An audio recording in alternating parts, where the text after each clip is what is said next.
Ito po ang adobong talaba at ipakikita ko po sa inyo kung paano ko ito niluto.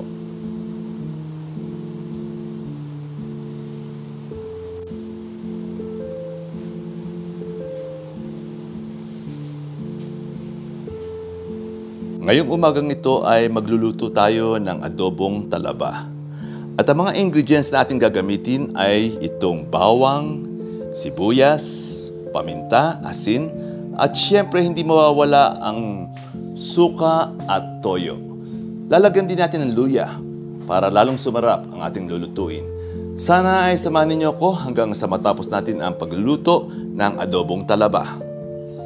Yung painitan ng mantika ay pwede na nating ilagay ngayon ang bawang.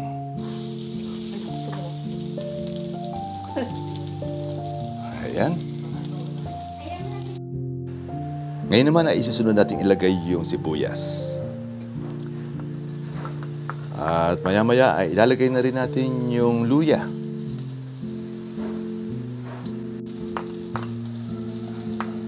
At hahaluin lamang natin. At ilalagay na rin natin yung toyo.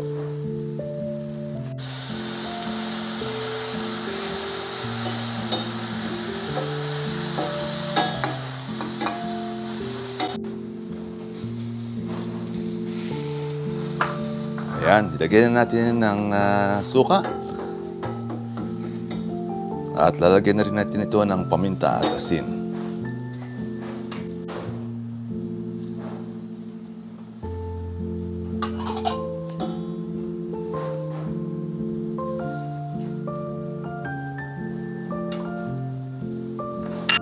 Ngayon, kumukulo na. Ilalagay na natin yung talaba.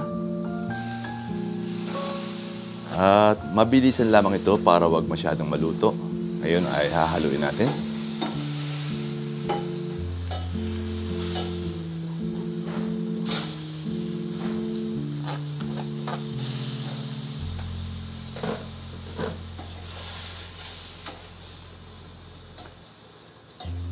Itong mga talabang katulad nito ay pwede naman itong kainin ng hilaw. Kaya hindi na natin ito kinakailangan pakalutuin sapagkat ito ay liliit kapag sobrang naluto. Kaya kapag ito ay nakuluan, ay hahanguin natin ito at lulutuin natin yung sabaw na matitira.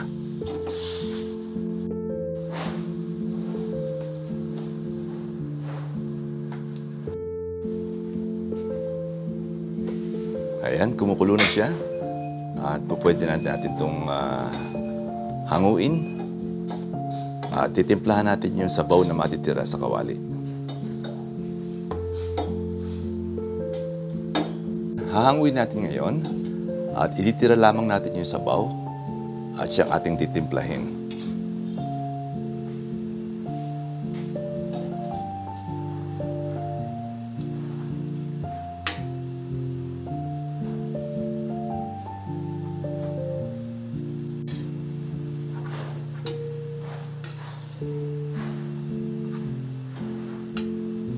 Ngayon naman ay lalagyan natin ng oyster sauce. Ayan, itong sabaw na naiwan matapos natin tanggalin yung talaba.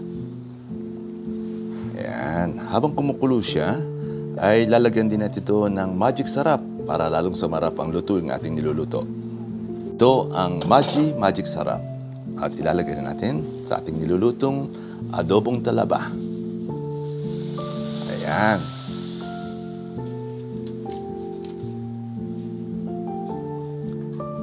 Kompleto ang ating niluluto ay lagyan natin ng sili para matikman natin yung kaunting anghang.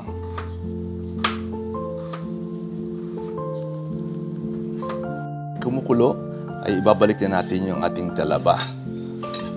At hindi matatagalan ay pwede na natin itong iserve at kainin.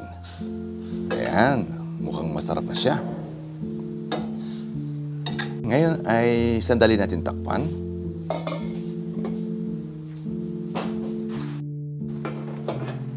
Ayan, lagyan natin uli ng sibuyas. At yan nagtatapos ang ating pagluluto ng adobong talaba. Maraming salamat po sa inyong panonood.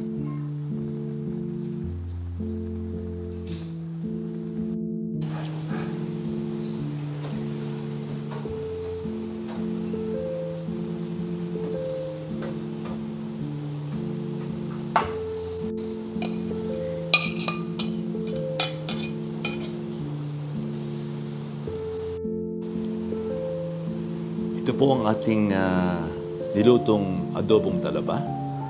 At sa kanyang itsura pa lamang ay talagang napakasarap na. Sige po at hanggang dito na lamang.